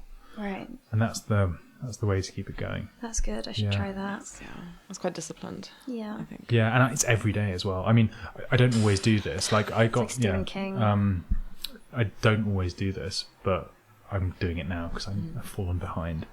I just find it so frustrating though when I sit down, like when I started writing full time rather than just like whenever inspiration struck, and then you have to sit down and then you try and write and it's just nonsense, it's just stupid and you can't write anything good. Yeah, but then... and then you end up like really angry at yourself. But I don't know. That's just me. There's usually something salvageable in it, isn't there? I don't know. I can either do it or I can't. I just have to wait for it to happen. More intuitive than me. I'm never inspired. I'm just like, I'm a workhorse, really, I think. And I'm very I don't know what you think, but I'm always very engaged with the form of it. I'm always thinking in terms of narrative focalization and sentence structure and prosody, and it's always at that level. And it's never like I don't think about that hooked at myself all. up with the news. There you go. This is the biological essentialist claim I'm going to like stake this evening. It's like that, yeah. I think so. But you have a good mindset to do a DPhil, I guess. Like I'm not sure if I could maybe, actually write a whole I'm not sure my thesis. supervisor would agree, but yeah, I think academia poisons people if they get too into the institution. Yeah. You know, if that's everything, if you're set on becoming an academic, and you know, ticking off the next box and really, you know, accruing prestige in the institution, you will go mad. Like it will break you because it's so thankless and so full of backstabbers and, you know, just vipers that it. I mean, you know, you were doing a PhD or a DPhil. I technically am. Yeah, I've paused it. Okay. And I'm not sure if I'll go back. I'm still trying to decide. Partly I'm just not super interested in it anymore. I feel like everyone has that before they hand it. Yeah, and it's theology, and I was trained in history. Right. But I do miss research. I like having that intensity and like rigor. I don't know about you, but I'm not really a very disciplined deep thinker about anything. I mean, I'm married to a philosopher, so I can't have this presence, this awareness at home that I'm sitting next to this person who actually thinks things through before putting pen to paper. Yeah. And I do think that the academic work forces me to engage with things that are just a little bit more depth and with a bit more rigor. Yeah, I feel like that. Like if I'm not doing it, I am just a more superficial thinker. Yeah. But I'm also very interest driven, and like my interests change. Yeah. I think too often to do a whole like a 3.5 year thesis. I don't know. You're also an online personality now, which means you're getting just discourse beamed at you. It's a lot, yeah. I don't actually Constantly. go online that much though. Like I don't really read the timeline that much. I just like go on to post. Yeah. I read like I message people in group chats a lot, but I don't really scroll that much. Yeah. I do. And I try not to write about the current thing, like whatever's in current discourse, because I find that really boring. Yeah, well, there's sort of no way to be interesting if you're just enslaved by the cycle. Yeah. Yeah. But how? So you're aware of right-wing Twitter stuff? Like you're on it? Well, or... right-wing Twitter is just Twitter now. That's true. It's, Yeah. and I have like this vestigial Twitter account. I have a Twitter account in the way that people have like an appendix. It's purely vestigial, but it might blow up and kill me one day. Yeah. So is your aim like academia? Do you want to? I just want to. I probably. JRF. I mean, if it came along, maybe. But I'm in a reasonably enviable position, where I could probably write full time now, and that would be nice. That would be it's nice. pretty sweet. It's a nice gig. I mean, yeah, I think I like it gets more difficult. self-employment. I would like to have children, and I wonder if the rackety bohemian lifestyle that I can sustain writing full time would be conducive to. And it's hard to scale. Like you can make enough to live on, but it's hard to get it higher to have a sort of better standard sort of of life. sell out in various ways. So do people read? Do people? Because I know that's like a thing. That's like people aren't reading as much. Like I mean, it's a very good question. I get the sense that people read about half of the articles. Like generally, if you read the comments, it's like, okay, they've read half of this.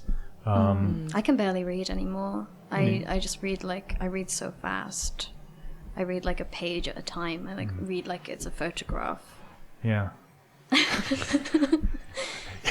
But that's like in the discourse, right? Like about not reading in general. Yeah, and like men not reading. people are getting less and less literate. I think men are reading, but they're reading like stuff non-fiction. like Longhouse. Yeah. Like, the architectonics of the Longhouse, kind of, 12,000 unedited words on some Substack about this.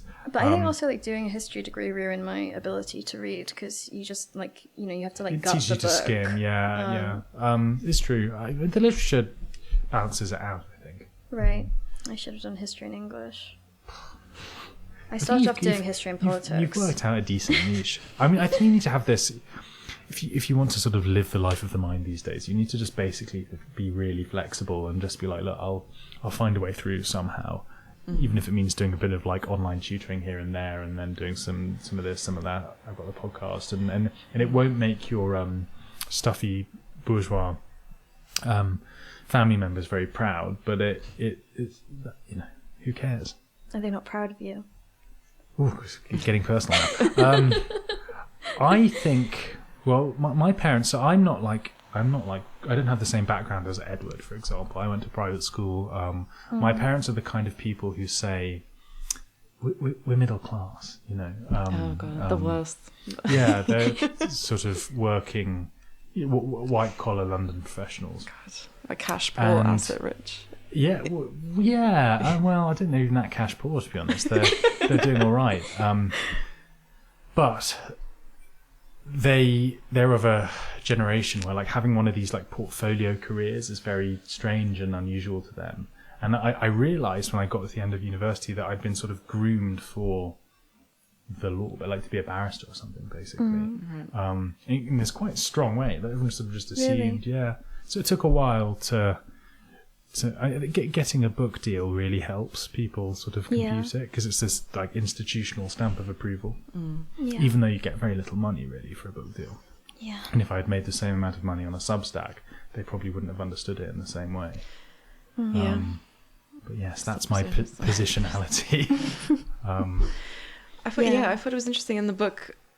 I think like in academia, but I think same with like online personas, and I think actually a lot of industries of like the branding, because obviously in the book it's like, what's your brand? Like, and then Yusuf like changes his brand a few times in the book. He's like Muslim, African Muslim.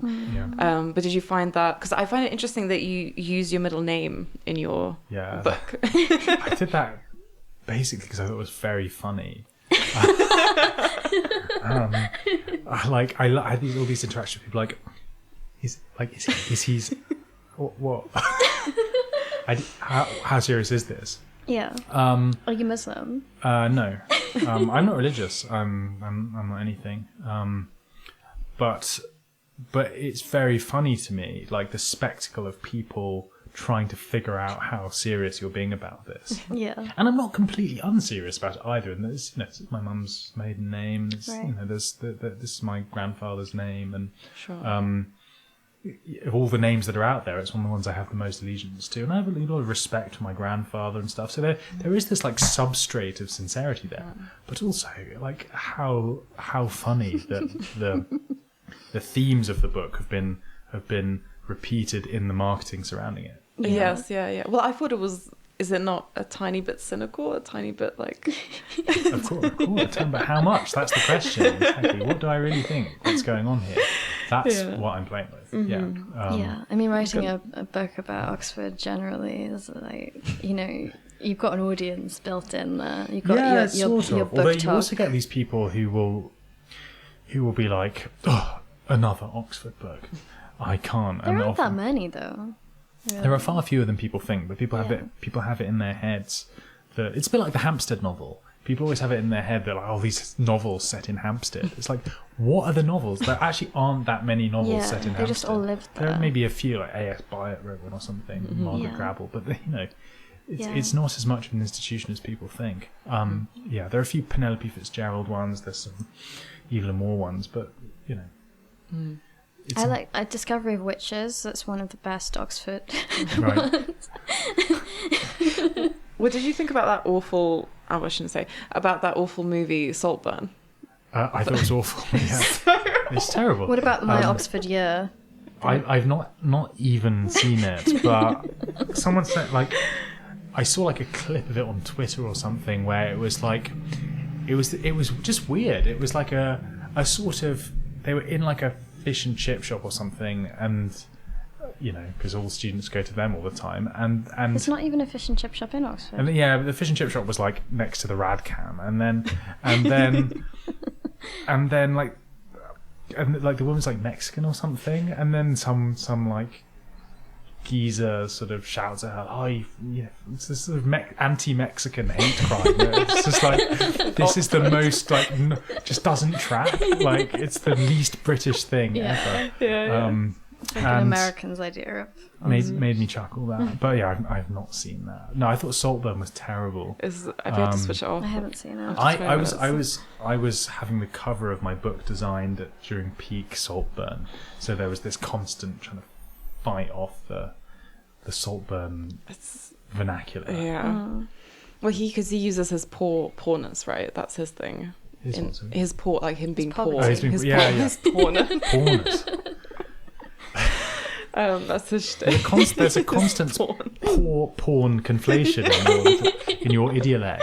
Sorry, I'm foreign. I can't talk. That's what you get for going to a Russell group. I mean, some of the themes like are similar, or some of the dynamics are similar. Except I saw the message of that movie is like the aristocracy are basically affable and nice, and this horrible striving bourgeoisie, like petit bourgeois provincials, are the real. That's true. Yeah, that's true to me. I think that's true. I think that's true from your own book in a way with Edward. I got on much better with the aristocracy than the middle classes. Plague on all their houses, I think. I don't know.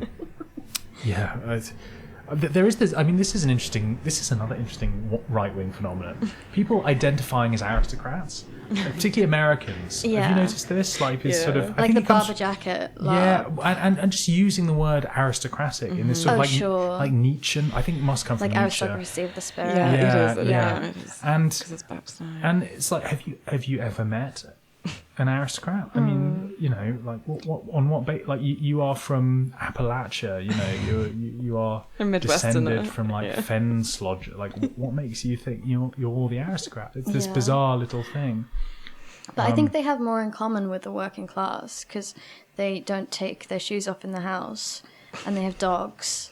And they don't heat their homes. I mean, I've stayed at their homes. And the family dynamics are just fueled by alcoholism. Labrador, like golden retriever hair everywhere. Yeah. No, you're actually right about that. Yeah.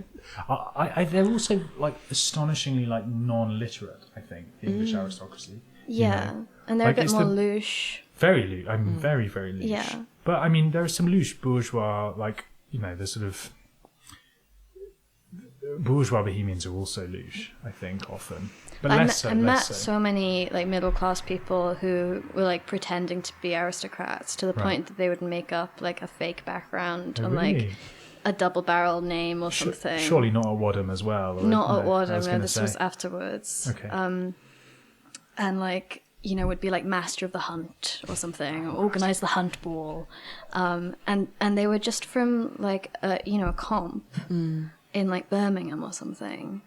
It's yeah, I had the opposite. I had like guys with signet rings take their rings off at my uni. Yeah, I mean, to it pretend happens to be both ways, druggies. Yeah, among the tradcath scene, there's a lot of that, and the barber jackets, and it's like, you can't even drive. You haven't been to the countryside. You're allergic to dogs. It's interesting, isn't it? Because it's like, presumably, if you really mean it about being right wing, you believe in things like hereditary class positions and social immobility, absolutely, and the kind of ossification of your sort of birth position and the non-mutability of these things.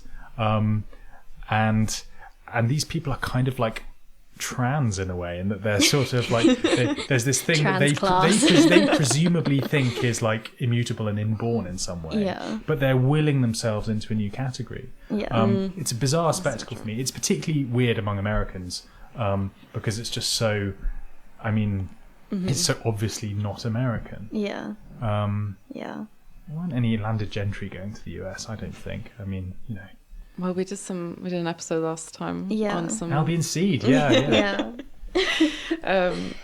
did my homework. I told you. What did you think of that book? Well, I only read like a bit of it and then some summaries, but then I read a different book, Colin, like the woke version, and then you read it in the history way, I think, because she read it in a day, 1,000 pages. There's no way. But again, like I skim read. It's a history brain. I know what you mean.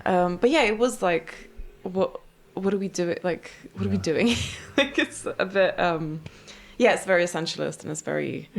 It sounds like an interesting book. I'd be interested in reading it, but I wonder, is that kind of anthropological text being used as like a manual for people who want to just become some master of the hunt despite living in Cleveland, Ohio or something? I wonder what's going on. Because America is the best, as Yusuf says. America, we get our prestige from America. Totally, so it's like, it's weird because there's so much fascination with America on the British right, and especially, like, I think that book is particularly popular because they want to see America as this Anglo society that can then come back and save England. But then from the American side, there's all this fetishization. I cannot stand anyone more than like American graduate students who come to Britain and they're like really twee, or like the Lena Dunham show that she did in London, and they just have this like Harry Potter idea, and they're like, oh, they're going to formal hall and they're wearing robes. A lot of that in Oxford these days, it must be said. The Harry Potter American. Yeah, it's a type. And like, it's not actually that hard to get in for a master's or something, or a DPhil. Yeah, especially if you, like, with the exchange rate, if you're sort of funding yourself. Yeah. I actually know someone who even funded their own JRF. Just like donated money to fund the JRF. Really? Yeah. What's the JRF? What an absolutely insane choice. Junior Research Fellowship. Because he couldn't find a job, so he was privately wealthy, so he just funded his own JRF. That makes sense. Can I give some advice to the listeners? Never self-fund a postgraduate degree, ever. No. Never, ever do it. There's no point. You can just read the books yourself. Only do it if somemene's giving you money to do it. There we go. I thought that was all humanities. I thought you kind of had to self-fund humanities because I'm like, they're pointless. Nope. No, I mean, there's not much funding, but it's very, very scarce. Yeah. Do we have any more? Oh yeah, I wanted to ask. Do you think we've passed peak woke? Well, yeah, I think so. In most meaningful ways. Yeah. I think certainly if you like, if woke hath a future, then it'll look very different. I think that this sort of structure of like bourgeois censure, this like institutional etiquette, which sort of stomps on people and imposes really restrictive speech codes, in the name of just being a good person. That might have a future, but I don't think it'll be quite so allied to like the same forms of like racial redress. I think it'll be other things. I mean, yeah, I think there's an element of it that went on with the Charlie Kirk stuff, to be honest. Like, you know...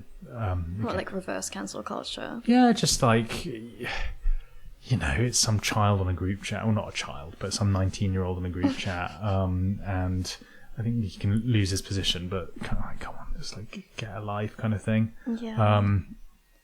You know, I think there's this attempt.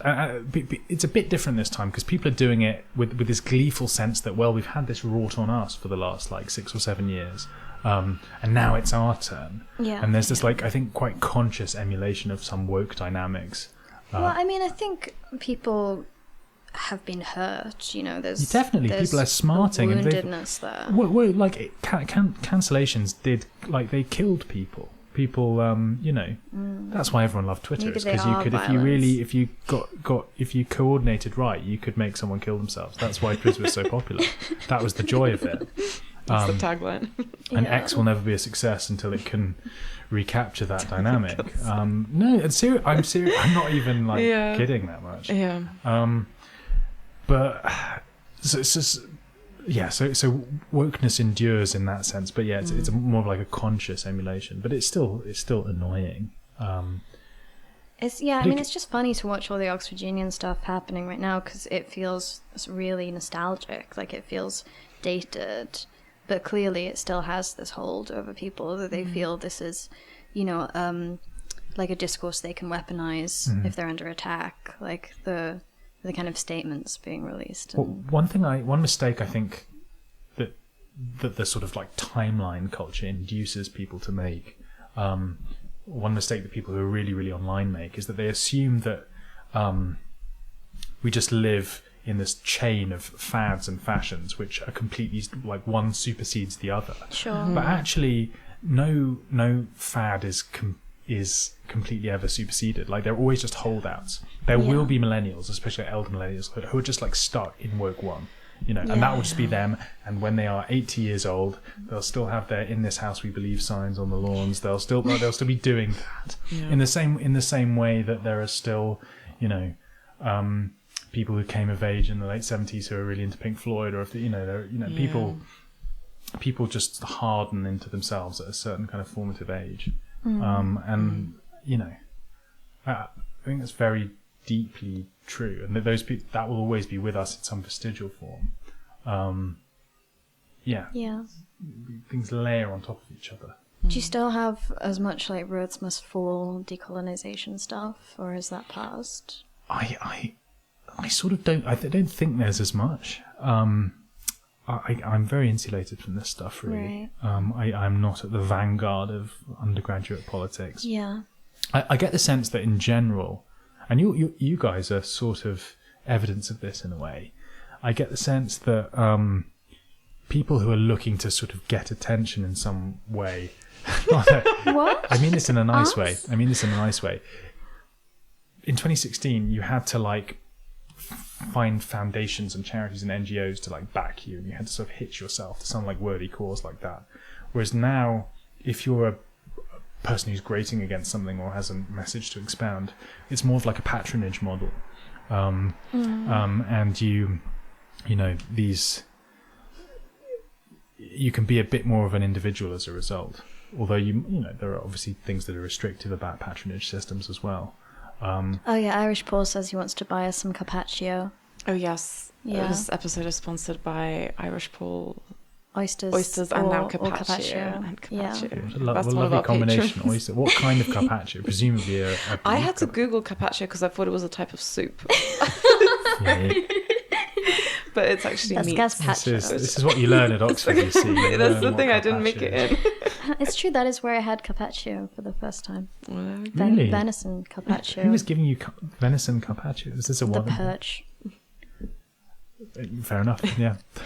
Where are your personal politics now? Because obviously you're like... Can't ask a man that. Well, you're allowed to. I think you're that interesting. It sounds like you two have both derived like meaningful relationships from asking that precise question. You know? I think it's better not to be pinned down. No, I think that's what... The word I come back to a lot is the word anarchist, because it freaks everyone out and no one knows what it means. I just say Welsh nationalist. Nice. It's very unthreatening, at least. No way for you to be critiqued. Yeah. Although in Argentina, there's sort of little group of schools. But that was a non-colonialist colony. Right, okay. They actually, you've really bought that PR, haven't you? Wow. They collaborated with the indigenous people against the Spanish. I see, okay. Cool. I'd love to go to Patagonia one day. Yeah, you can find your people. Yeah. What was I saying? Yeah, anarchist in some variety. In that I'm a sort of... so on the left, and I believe massive social transformation is necessary, and that a lot of people are just living very unfree, unfulfilled lives and just told to shut up all the time. And people live these lives, especially in this country, live these lives of total drudgery and misery, unnecessarily so. And that all these like standard left-wing beliefs, but also I'm very, very suspicious of people who think that the route to redressing these things is like bureaucratic or institutional. Does that mean you want to like disestablish Oxford, like abolish the university? What do you mean by disestablish? Because that implies that Oxford is sort of like a really national institute, or do you mean like privatize it? No, because like all the anarchists want like the free university, and they want to abolish the big universities. I think university should be free, definitely. I mean, because not even because it's barriers to entry, just because it cheapens the whole thing and it turns it into this like service that you're But getting. the free university is like workshops that people organise, and it's like peer-based knowledge systems, indigenous ways of knowing. Sounds all right to me. I mean, why not? You don't have to pay $9,000 a year for it. I think I didn't have to pay because I was on a scholarship. There's a sort of lame left-wing way of talking about all these things, which sounds really shit. Like, we're going to do like a teach-in in the square, and we're going to, And I agree that kind of stuff feels like a stupid performance that's not very scalable and not very interesting. But actually, the impulse that a lot of education in society ought to be done through more informal means, and that everyone should be conducting a sort of lifelong project of learning, and a lot of their value as people comes through their diffusion of their own learning to their children, to their families, to their communities, rather than just going into their cubicle and working for 10 hours a day and then coming back and vegging out in front of Netflix. That impulse it's very compatible with a lot of conservatives' impulses as well, I think. Yeah. I just think it's so hard to build something like worthwhile, to build a university where knowledge is valued for knowledge's sake. I sort of don't think the university, I mean, why were universities, you're the medievalist in some capacity, why were universities started? I'm pre-university. Okay, you're really medieval. Proper Dark Ages. Yeah. Well, yeah. But they were like church institutions, right? Like, they were very restrictive, scholastic, because scholasticism-based institutions that aimed to really hammer the chaos of early Christianity into like quite rigid Aristotelian orthodoxies. Right? It was always designed to kind of curb. Gosh. Sorry, heretical opinions being uttered here. Yeah. We've got another fire. Wait, is that last time? That's a fire engine. We keep having fires. I had this last time where there was a fire mid-episode. Oh dear. And there were like 8 fire engines. Yeah. It was a toaster. Sorry, Karen.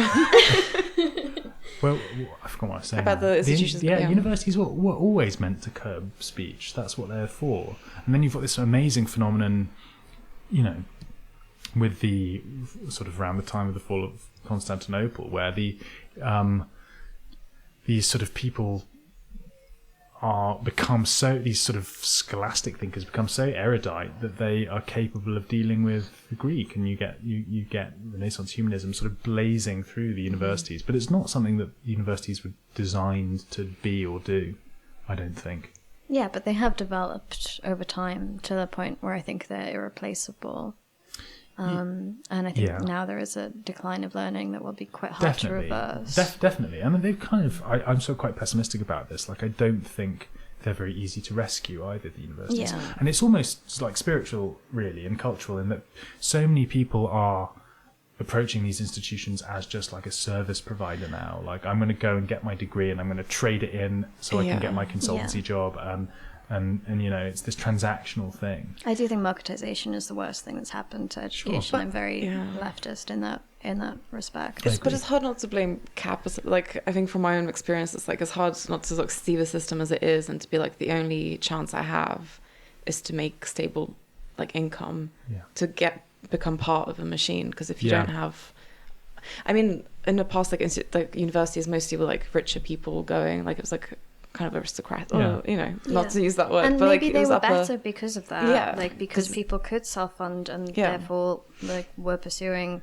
study for the sake of it, and had the ability to spend 8 years writing, you know, producing an edition of a medieval text or something, which currently isn't rewarded. And I think there's this weird dynamic that went on with universities where the fact that they were free was like, you know, free, and various decisions were taken to make it like a sort of a mass phenomenon, like you know, new labour, so we can have most people going to university. It was seized upon by the sort of white collar sector as this way of weeding out candidates, and this like this adjunct to their hiring procedures. Like, oh, why bother training people up? We'll outsource it to the public sector. Like, it's this opportunism of the private sector and using universities for that purpose, and that's a real issue. It doesn't. But why does university need to be such a why does it need to be a universal phenomenon? It shouldn't. It shouldn't be. It's only become a universal phenomenon because people see it as a golden ticket to social ascent. If people just saw it as like, I'm going to go and study, you know, the Venerable Bede, for example, for 4 years. Love the Venerable Bede. Would you have 80% of people like going there? No. I do think it should just be Oxbridge and then like a few London unis that do science. They should just go back to philology. They should only do philology, paleography, and diplomatic. I mean, that's sort of what I do, you know. I feel like maybe we're at the end. Is there anything you want to plug beyond your book, which is very good and people should buy it? The book is the main one, It's called Shibboleth. Despite my very earnest discussions of its like thematic core, it is just a comedy. It's very, very funny. It's very funny. Yeah, the passage you read at Verderon was hilarious. Everyone was in stitches. It was about the Jews. You can't end the... I'm not going to say what people it was can't about. End the podcast on that note. It was about the Jews. It was wryly observed religious comedy. If you'd like to read a light-hearted take on the Israel-Palestine conflict, this is the book for you.